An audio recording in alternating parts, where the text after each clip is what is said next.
तो हे व्यूअर्स, आज आपके सस्पेंस से पर्दा उठने वाला है, क्योंकि अगर आप ये सोच रहे थे कि ये एक बजट ईवी रहने वाली है तो उनके तो दिल के टुकड़े टुकड़े होने वाले हैं। और जो ये सोच रहे थे कि भाई प्रीमियम ईवी रहने वाली है बट इसमें जो चीज़ यूज़ की गई है ना, तो आपका दिल भी कहीं ना कहीं टूट जाएगा। और साथ ही में इसका लॉन्च, सब कुछ के बारे में हम बात करेंगे। वीडियो को 3 पार्ट में डिवाइड करेंगे। एक तो पहला कि यार इसकी प्राइस क्या है, दूसरा जो कि आपका बहुत ही कीमती समय है और आपको 1 महीना भी अगर डिले किए तो आपको मोटा पैसा भरना पड़ सकता है, क्योंकि ऐसा हो जाएगा कि आप अभी भी कोई गाड़ी नहीं ले पाओगे और बाद में आप लेने लायक नहीं रहोगे। तीसरा, जिनको नहीं पता EL01 में क्या है क्या नहीं है, उसको हम लास्ट में डिस्कस करेंगे, क्योंकि मोस्टली लोगों को पता है तो बार-बार वो चीज़ बताने का मतलब नहीं है, तो वो लोग लास्ट तक रुक सकते हैं। फिलहाल हम बात करते हैं कि एथर EL01 की प्राइस। तरुण मेहता ने जब उनका इंटरव्यू हुआ तो क्या कही थी, उस क्लिप को सुनना, उसके बाद आपको मैं बताता हूँ। The cost of the EL platform products are expected to be lower than current architectures. It does depend on the exact product that we finally launch, as he said, on battery size, wheel size, everything. But on average, apples to apples comparison, it will be lower. Yes, with this, we do want to push the envelope on our pricing, make products more affordable. But with that, I would also say for us, generally, historically, 1 lakh has been like this Lakshman Rekha, below which we have not seen value. We have not seen value for us as a company. We have not seen value eventually for the customer. When you go there, when you go to like let's say 80k, 85k, trying to build an electric product, either you are too subsidy dependent or you cut the product so deeply that it's not a good product for the end consumer.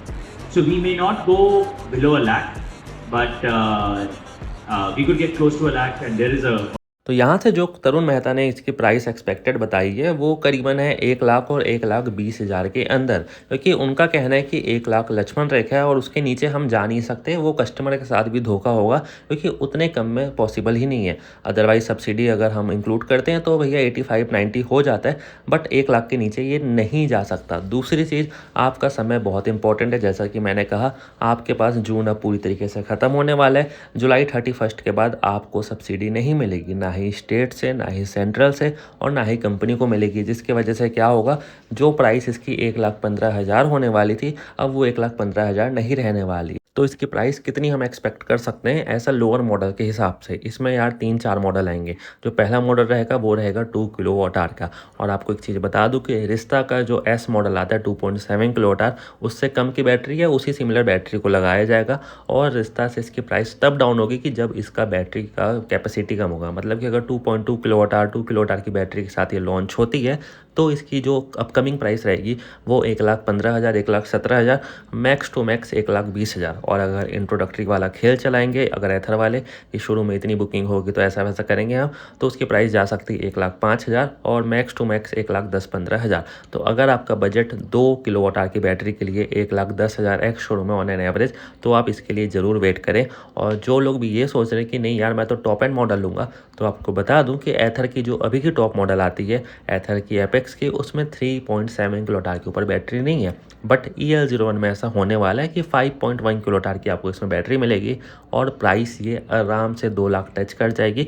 हो सके तो 2 लाख के ऊपर भी जा सकती है, क्योंकि अभी करंट में जो वो गाड़ी की प्राइस है ना, वो खुद 2 लाख के आसपास है 3.7 किलोवाट आवर की बैटरी के हिसाब से। तो इसका जो टॉप एंड मॉडल आएगा, अगर आप इसमें सब कुछ इंक्लूड कर दोगे, प्रो पैक हो गया और भी इनके कुछ एड ऑन्स हो गए, तो वो 2 लाख के पार क्रॉस कर जाएगी। और आप सबको पता है कि वीडा खुद 75,000 में लॉन्च हुई थी 2 किलोवाट आवर की, बट आज के दिन करंट उसकी प्राइस 1 लाख हो चुकी है। तो आप कैसे एक्सपेक्ट कर सकते हो कि एथर की जो बेस मॉडल आएगी 2 किलोवाट आवर की, वो आपको 1 लाख के नीचे देखने को मिलेगी। और उसमें जो आपको रेंज मिलेगा, आप लोग खुद समझदार हो, real world range 75 to 80 kilometre मिलेगा। और वहीं अगर आप 2.7, 3.7, 3.5, मतलब कि इसी बीच बैटरी रहेगी 2 किलोवाट आवर से 5 किलोवाट आवर के बीच में, तो यार आपको थोड़ा सा और पे करना पड़ेगा। तो मिनिमम आपका जो बेस मॉडल रहेगा, एथर ने खुद कहा है कि 1 लाख के नीचे हम नहीं रखने वाले, वो उस टाइम का बात था। बट अभी आपको पता है सिनेरियो क्या चल रहा है, सब्सिडी भी आपको नहीं मिलने वाली, थोड़ी बहुत गवर्नमेंट हेल्प भी नहीं करेंगे और स्टेट से आपको भी फ़ायदा नहीं मिलेगा, जिसकी वजह से आपका जेब में खर्चा पड़ेगा। बहुत कस्टमर ऐसे होते थे, ले तो लेते थे गाड़ी, पर बाद में उनको 8-10 हज़ार मिल जाती थी स्टेट से सब्सिडी, तो उनको लगता था चलो थोड़ी राहत तो मिली। बट अब ऐसा नहीं मिलेगा। अगर आप ऑन रोड की बात करूँ तो आपको max to max 1,35,000 base model के के लिए देना पड़ेगा और इसमें शॉकिंग होने की कोई बात नहीं है। TVS iQube 2 किलोवाट आज भी 1,30,000 की ही ऑन रोड बिक रही है और बोला तो ये जाता है कि 85,000 प्राइस है, 90,000 प्राइस है, बट आप शोरूम जाके लोगे तो आपको सब कुछ पता चल जाएगा और अब उतने की भी नहीं मिलेगी, उससे ज़्यादा ही मिलेगी। तो आप लोग को भी रियलिटी जानना ज़रूरी है। तो अगर आपके जेब में 1,30,000 ऑन रोड के लिए पैसा है 2 किलोवाट आवर के लिए, प्रोडक्ट अच्छा है, कोई ख़राब वराब नहीं होने वाला है, इसको बहुत ही शिद्दत से बनाया गया, तो आप इसके लिए रुक सकते हो। एथर यार EV कंपनी का बाप है, आप ऐसा मान के चलो।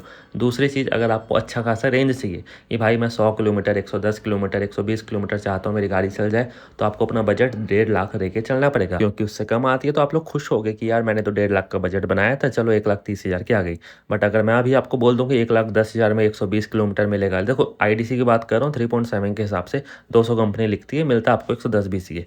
तो आप लोग बोलोगे कि ठीक है भाई मैं 1 लाख रुपए जमा करता हूँ, बट उस टाइम 1,50,000 देना पड़ेगा, तो आप लोग फिर मेरे को बोलोगे। इससे अच्छा आप लोग बजट बना के चलो।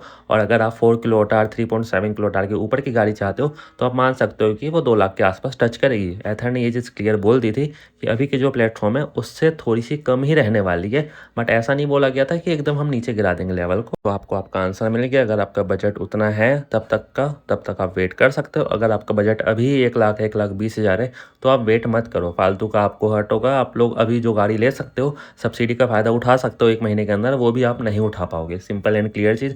सेकंड चीज़ कि यार इसमें आपको मिलने क्या-क्या वाला है और ये बाकी EV से अलग कैसे रहेगी।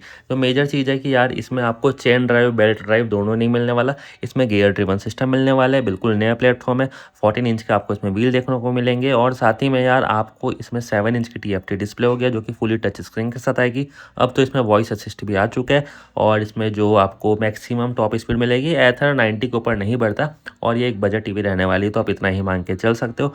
और कई सोर्सेस ये बता रही है इसमें हब मोटर आएगा और कई बोल रहे हैं PMSM मोटर आएगा, बट ये कंफर्म ना एथर की तरफ से ना कहीं से।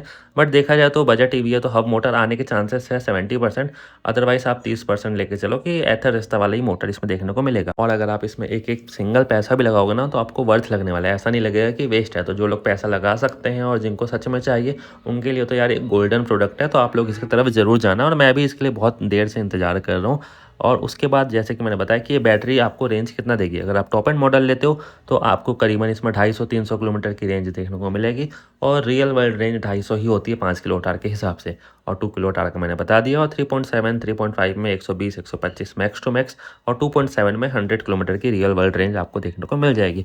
LFP बैटरी के ज़्यादा चांसेस है क्योंकि अभी एथर LFP पे शिफ्ट कर चुका है, और नहीं तो NMC अगर टॉप मॉडल हो गया या पावर के लिए NMC जा सकते हैं, बट LFP एक बेटर सोर्स है अगर गाड़ी को हमको लंबे टाइम तक का चलाना है, तो आप LFP को ही बेस मान के चल सकते हो। उसके बाद आपको मैंने पूरी डिटेल्स की वीडियो इसके बता चुकी है कि इसके चार्जर कैसे इंटीग्रेट किया गया।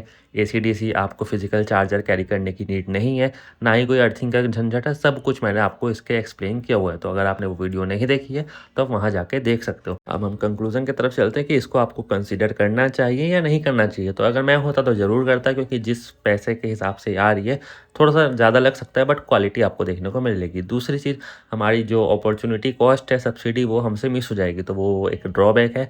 अगर अभी लॉन्च हो जाती तो फ़ायदा हो जाता। और ये खुल के नहीं कहा जा सकता कि ये अगस्त में आपको डिलीवरी देना चालू कर देंगे।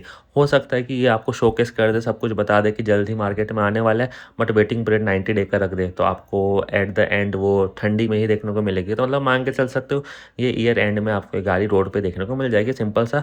तो अगर आप 6 महीना और वेट कर सकते हो अपने दिल को तसल्ली देके, तो आप इसकी तरफ ज़रूर जाओ। बाकी आपका जो भी डाउट है, क्वेश्चन नीचे है, मुझे कमेंट करके ज़रूर बताना। और अगर आप इसका कंपैरिजन कराना चाहते हो किसी और EV के साथ, तो वो भी मुझे नीचे कमेंट करके ज़रूर बताना। बाकी मिलते हैं आपको अगली वीडियो में। Thanks for watching.